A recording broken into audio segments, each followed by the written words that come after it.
Hello friend. तो कैसे हैं आप लोग? उम्मीद करता हूँ कि आप लोग अच्छे होंगे। तो फ्रेंड, आज हम लोग 12th क्लास के मैथमेटिक्स का जो एक चैप्टर है, एलजेब्रा, जिसमें दो टॉपिक आते हैं। एलजेब्रा चैप्टर में दो टॉपिक है, एक डिटर्मिनेंट और एक मैट्रिक्स। तो सबसे पहले हम लोग डिटर्मिनेंट के बारे में जानेंगे।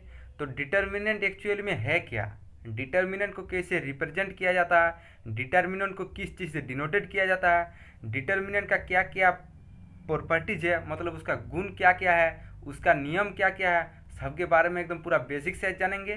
तो आज के क्लास बस बेसिक के लिए है, और होगा तो साथ में एक दो क्वेश्चन बना के आप लोग को सॉल्व कर दूंगा। उसके बाद तो नेक्स्ट डे से तो इसका रेगुलर क्लास आते रहेगा। तो चलिए आज शुरू करते हैं डिटर्मिनेंट का पहला क्लास, जो बेसिक क्लास होगा। तो चलिए वीडियो में बने रहिए।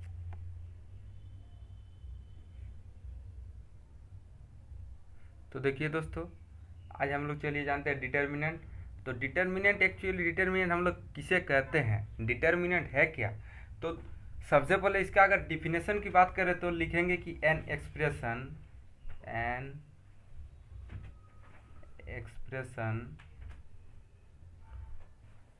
ए B minus C D which is made by four numbers। Made by fourth number. तो नंबर्स क्या क्या है, देखिए ए बी सी डी। तो नंबर्स क्या क्या है, A B C and D हो गया। और इसको हम लोग डिटरमिनेंट का फॉर्म में कैसे लिखेंगे, तो इसको हम लोग लिख सकते हैं। तो कैन बी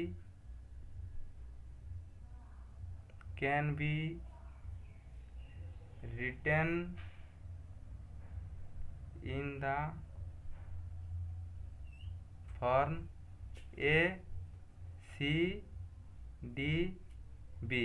तो देखिए हम लोग इसमें क्या जाने कि an expression A B minus C D, कोई एक एक्सप्रेशन है जिस A B minus C D है expression, which is made by, जो कि four numbers A B C D, जो कि चार नंबर के द्वारा बना हुआ है, can be written in the form, उसको हम लोग इस फॉर्म में लिख सकते हैं। तो इसी को कहते हैं डिटर्मिनेंट। तो दिस फॉर्म इज कॉल्ड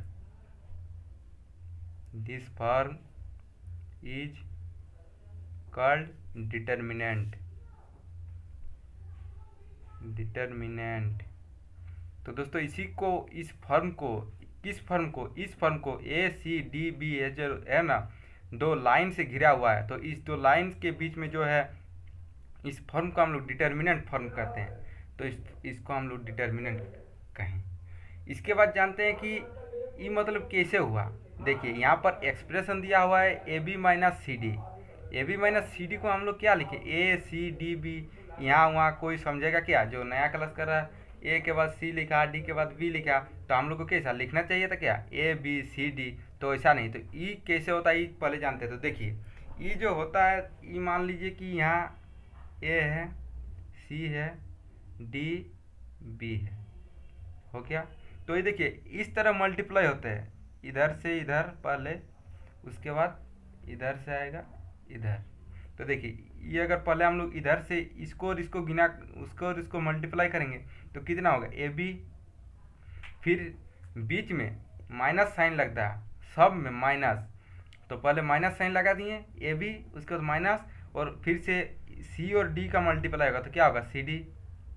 तो हो गया। तो देखिए यही एक्सप्रेशन था यहाँ पर।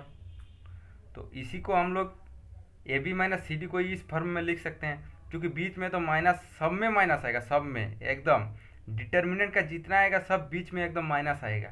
ये एकदम आप लोगों को कंफर्म कर लेना। तो देखिए ऐसा ही अगर हम कुछ लिख देते हैं ए बी सी डी की जगह अगर कुछ हम नंबर में लिख देते हैं तो क्या होगा, ऐसे मल्टीप्लाई कर देना। तो देखिए अगर नंबर में हम लिखते हैं 3 4 7 9, तो देखिए पहले हम क्या बोले, इधर से इधर मल्टीप्लाई। तो इधर से अगर 3 और 9 का मल्टीप्लाई करेंगे तो कितना होगा, 27। और बीच में क्या बोले, माइनस, तो बीच में माइनस दे दिए। उसके बाद हम लोग को क्या करना है, इधर और इधर का गुना करना है, इस साइड और इस साइड, मतलब इधर से मल्टीप्लाई कर देना। तो कितना होगा, 28, तो ये कितना हो गया -1। तो इसका आंसर कितना हो गया -1। इसी तरह अगर हम लोग और एक क्वेश्चन लेते हैं, देखिए आप लोग देख लीजिए, लेते हैं 4 3 2 1 ले लिए। तो इधर से इधर पहले आप मल्टीप्लाई कीजिए, 4 -6 कितना हो गया -2। और एक क्वेश्चन हम लोग लेते हैं, देख लीजिए। तो सबसे पहले यहाँ तक आप लोग नोट्स कर लीजिए, इसको आप लोग अपना कॉपी में उतार लीजिए, और अगर नहीं होगा तो वीडियो को स्क्रीनशॉट कर लीजिए और आराम से उतारते रहिएगा। लेकिन आप लोग को एकदम पूरा बेसिक से एकदम सिखा देंगे, ताकि एग्जाम में डिटर्मिनेंट का क्वेश्चन कभी नहीं छूटे। एग्जाम में तो छूटेगा ही नहीं, एकदम पूरा एकदम जुबानी बना देंगे डिटर्मिनेंट को, सिर्फ कुछ क्वेश्चन बनाएंगे। आप लोग सिर्फ मेरे साथ वीडियो में बने रहिए। देखिए उसके बाद अगर हम 3 नंबर कुछ क्वेश्चन लेते हैं आप लोग का एकदम, ताकि आप लोग का कोई डाउट ना रहे, आप लोग का डाउट जैसे नहीं रहना चाहिए वैसा आप एकदम पूरा क्वेश्चन बना बना करके आप लोग को सिखा देंगे, ताकि आप लोग का डाउट, और अगर कुछ भी आप लोग को डाउट लगे तो प्लीज़ कमेंट बॉक्स में ज़रूर उसको कमेंट कर दें, ताकि हम अगर हो सके तो उसका रिप्लाई ज़रूर दे देंगे। आप कमेंट बॉक्स में ज़रूर कमेंट कीजिए। इसके बाद देखिए जो क्वेश्चन है 3 नंबर 3 -4 2 8। देखिए तो पहले तो हम बता दिए इधर से इधर मल्टीप्लाई, तो 3 8 कितना होता है, 3 8 को अगर मल्टीप्लाई करेंगे तो 24। और देखिए माइनस तो होता है जानते हैं, इसके बाद माइनस देना है माइनस, और देखिए यहाँ फिर से माइनस है, -4 × 2 कितना होता है -8, -4 × 2 -8, तो कितना हो गया 24 minus minus plus 8 equal to कितना हो गया 32। तो इसका आंसर हो गया 32। उसी तरह अगर हम 4 नंबर क्वेश्चन लेते हैं, x है y 2 3। देखिए x y 2 3, तो इसको भी कैसे करना है, इधर से इधर x और 3 का मल्टीप्लाई कितना हो जाएगा 3x, बीच में माइनस देना है, और y और 2 का मल्टीप्लाई तो 2y, इसका आंसर हो गया। और इसके बाद हम लोग जानते हैं कि डिटर्मिनेंट को किस चीज़ से डिनोटेड किया जाता है, उसको रिप्रेजेंट किस तरह किया जाता है। डिटर्मिनेंट को कैपिटल डी से डिनोटेड किया जाता है या डेल्टा आप लोग अभी जानते हैं कि नहीं, डेल्टा दिखा देते हैं कैसे होता है। तो देखिए इसको लिखते हैं कि डिटर्मिनेंट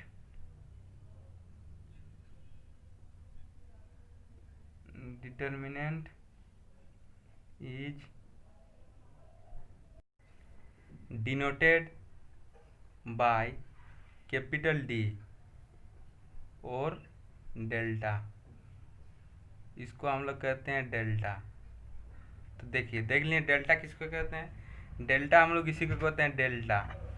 या तो डिटर्मिनेंट का हम लोग कैपिटल D से डिनोटेड करते हैं, या तो डेल्टा से डिनोटेड करते हैं।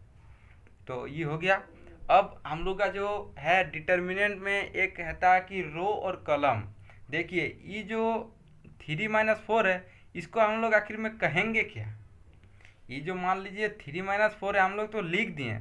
अगर हम लोग किसी को कहना है कि बाबू इसमें लिखो 3 - 4, तो हम लोग तो ऐसे नहीं बोल सकते हैं कि लिख दो 3 - 4। इसके बाद वो क्या करेगा 3 - 4 इधर लिखेगा कि नीचे तरफ लिखेगा कि साइड तरफ लिखेगा, उसको तो पता ही नहीं चलेगा। तो इसलिए हम लोग इसको लिखने के लिए एक रो और कलम का, इसको कहते हैं रो, मतलब है रो और कलम कहा जाता है दोनों में से किसी किसी को। और उससे हम लोग का निकलता है ऑर्डर। जो डिटर्मिनेंट का जो ऑर्डर होता है वो एग्जाम में 1 नंबर के लिए कभी पूछा जा सकता है। कोई डिटर्मिनेंट दिया होता है और उसमें आप लोगों को कहता है कि इसका order, find the order of the following determinant. तो नीचे दिए हुए डिटर्मिनेंट का ऑर्डर निकाले, तो आप लोग को ऑर्डर निकालना सिखा देंगे, और रो कलम क्या है सब आज एकदम पूरा सिखा देंगे। तो इसके बाद हम लोग जानते हैं रो और कलम, एक डिटर्मिनेंट का रो और कलम क्या होता है। तो row and column of a determinant. तो देखिए हम लोग पहला टॉपिक लिखते हैं, रो एंड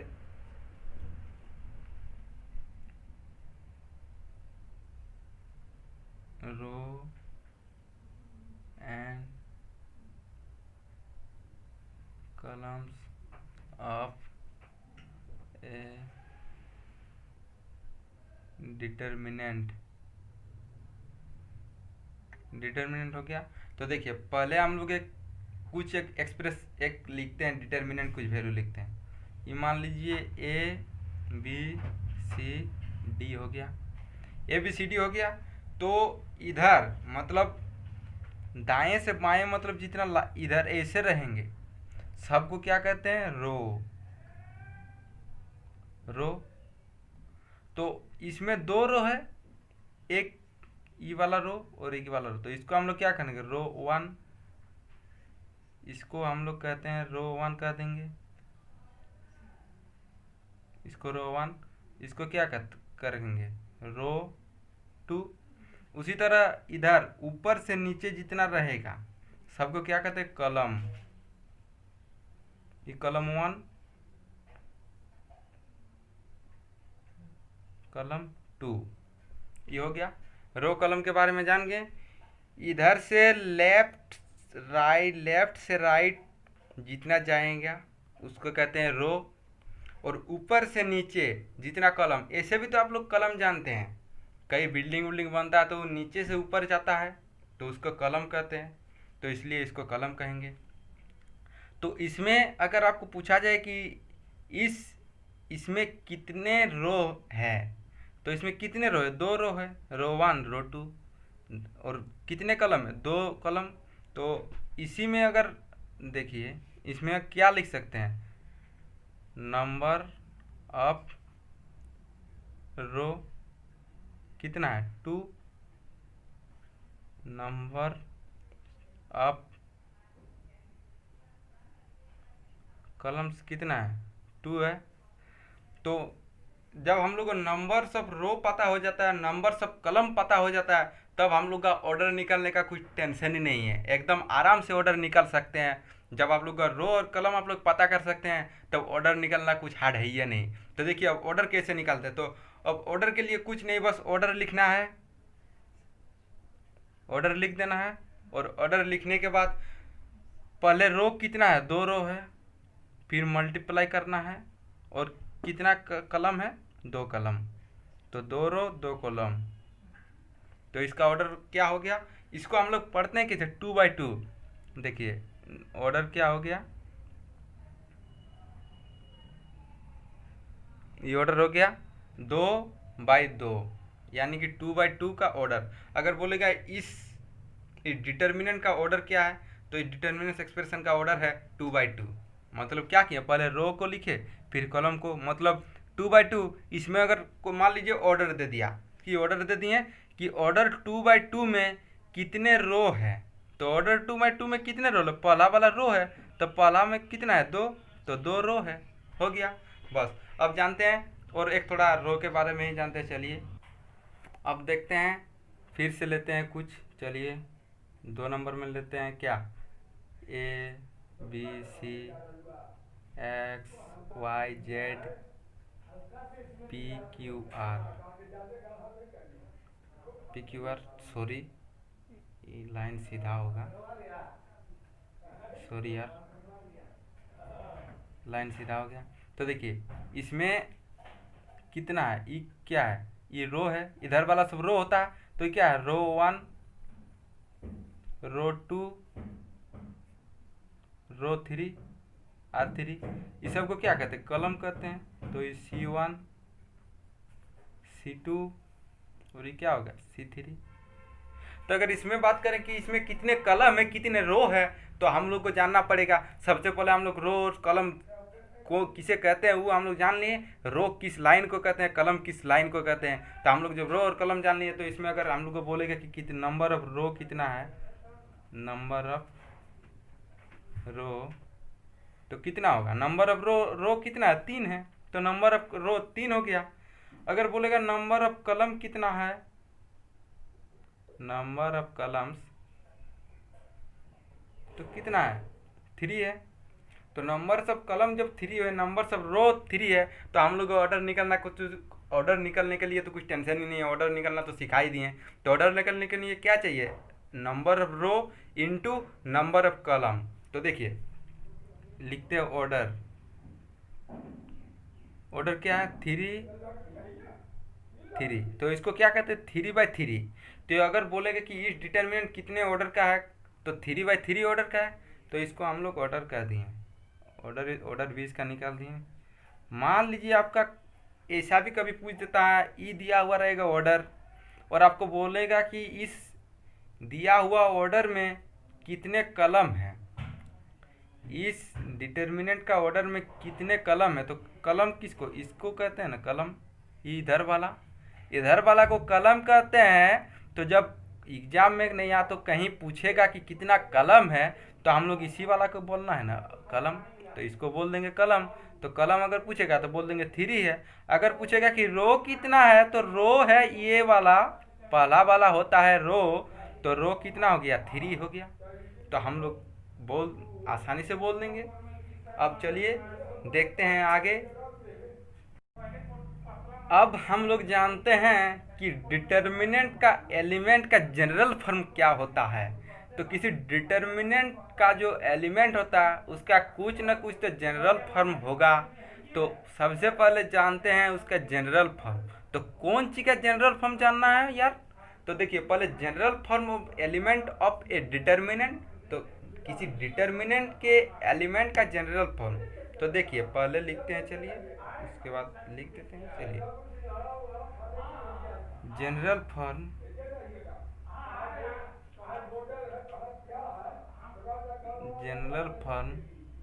ऑफ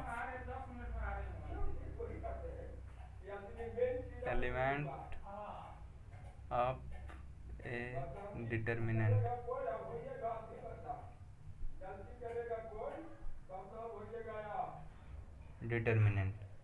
तो देखिए इसका जनरल फॉर्म क्या होता है, लिखते हैं यहाँ जनरल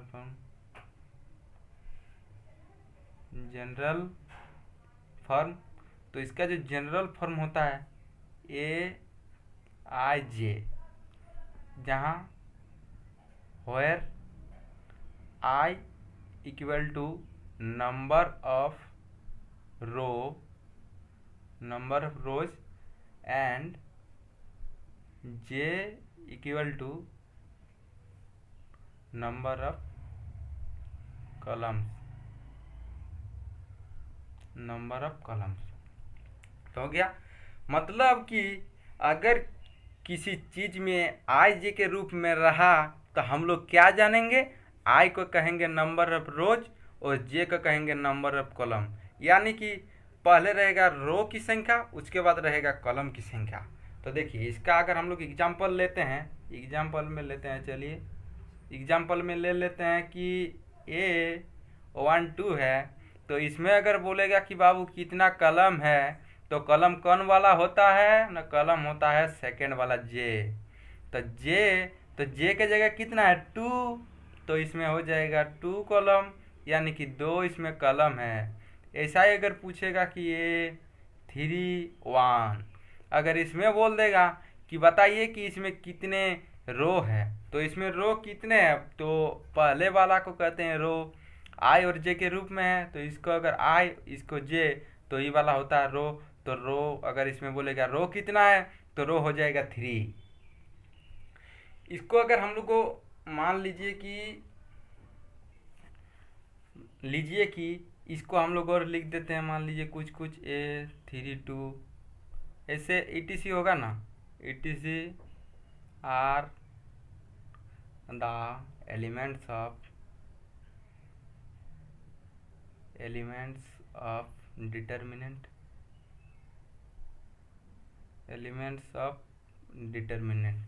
तो ये सब जो है ना, ये डिटर्मिनेंट का ही एलिमेंट है। मान लीजिए ये जो है ए है, ये डिटर्मिनेंट का एलिमेंट है, ये डिटर्मिनेंट का एलिमेंट है। तो हम लोग अगर किसी डिटर्मिनेंट में लिखना है, मान लीजिए कि एक डिटर्मिनेंट हम लोग को लेना है, एक डिटर्मिनेंट हम लोग ले रहे हैं, तो इसमें पहला एलिमेंट क्या होगा, A11, यानी कि पहला रो और पहला कलम। दूसरा एलिमेंट होगा A12, यानी कि पहला रो दूसरा कलम। उसके बाद यहाँ क्या होगा A21, दूसरा रो पहला कलम, और A22, ये हो गया। देखिए A11 का मतलब क्या है, 1 है रो, मतलब पहला रो, और दूसरा पहला कलम, पहला रो और दूसरा पहला कलम, सॉरी पहला रो और पहला कलम। तो यही है, देखिए ये है पहला रो, ये है दूसरा रो, ये है पहला कलम, ये है दूसरा कलम। तो हम लोग का जो एलिमेंट A11 है वो रो 1 और कलम 1 में है। तो रो 1 और कलम 1 यानी कि A11। उसके बाद हम लोग देखते हैं कि A12 यानी कि पहला वाला क्या होता है, रो। तो R1 यानी कि रो 1 में है, रो 1 का कलम नंबर 2 में है। तो रो 1 और कलम नंबर 2 तो हम लोग आसानी से लिख सकते हैं। इसी तरह देखते हैं दूसरा एक, देखिए A11, A12, A13, A21, A22, A23, A31, A32, A33। देखिए ये हम लोग का क्या है, R1 है यानी कि रो नंबर 1। ये है R2 यानी कि रो नंबर 2। ये है R3 यानी कि रो नंबर 3। ये है कलम नंबर 1 यानी कि C1। ये है कलम नंबर 2 यानी कि C2। ये है कलम नंबर 3 यानी कि C3। तो इसमें देखिए कि A11 यानी कि पहला रो और पहला कलम है में है। ये अगर बोलेगा कि A11 किस स्थान पर है तो ये हम लोग बोल सकते हैं कि रो 1 के पहले कलम में है, यानी कि R1 एंड C1। चूँकि R रो नंबर 1 का कलम नंबर 1 में है तो रो नंबर 1 और कलम नंबर 1 में यही आएगा। अगर हम लोग इस चीज़ को देखते हैं A22, तो A22 क्या है, ये है रो नंबर दूसरा का कलम नंबर दूसरा में। ये रो नंबर दूसरा R2 2 है ना, तो 2R2 हो गया और कलम नंबर 2 में है तो A22 यानी कि दूसरा कलम का, सॉरी दूसरा रो और दूसरा कलम में है, दूसरा रो और दूसरा कलम में है A22। उसी तरह अगर हम लोग देखते हैं A33, तो A33 को किससे बोल सकते हैं, A3 मतलब R3 है, A रो नंबर 3 में है और C मतलब 3 कलम नंबर 3 में। तो A33 मतलब तीसरा रो का तीसरा कलम में है A33। तो ऐसे हम लोग को अगर मान लीजिए कुछ एलिमेंट बैठाने के लिए देगा कि A11 मान लीजिए दिया हुआ रहता है कि A11 इतना है और A22 इतना है, तो हम लोग उसको लिखना है। और एक जान लीजिएगा कि ये हम लोग का इसको लिखने के लिए पॉजिटिव और नेगेटिव का याद रखना पड़ता है कि किस में पॉजिटिव होता है। मान लीजिए ये पॉजिटिव होगा या नेगेटिव, इसके आगे नेगेटिव या पॉजिटिव लगेगा, इसमें प्लस या माइनस लगेगा, इसमें प्लस या माइनस, मतलब सब इसके बारे और इसके बारे हम लोग जानेंगे कि इसमें पॉजिटिव और नेगेटिव किस एलिमेंट के लिए पॉजिटिव होता है, किस कलम के लिए, किस एलिमेंट के लिए नेगेटिव होता है। तो चलिए इसके बाद जानते हैं कि किस एलिमेंट के लिए पॉजिटिव होता है और किस एलिमेंट के लिए नेगेटिव होता है।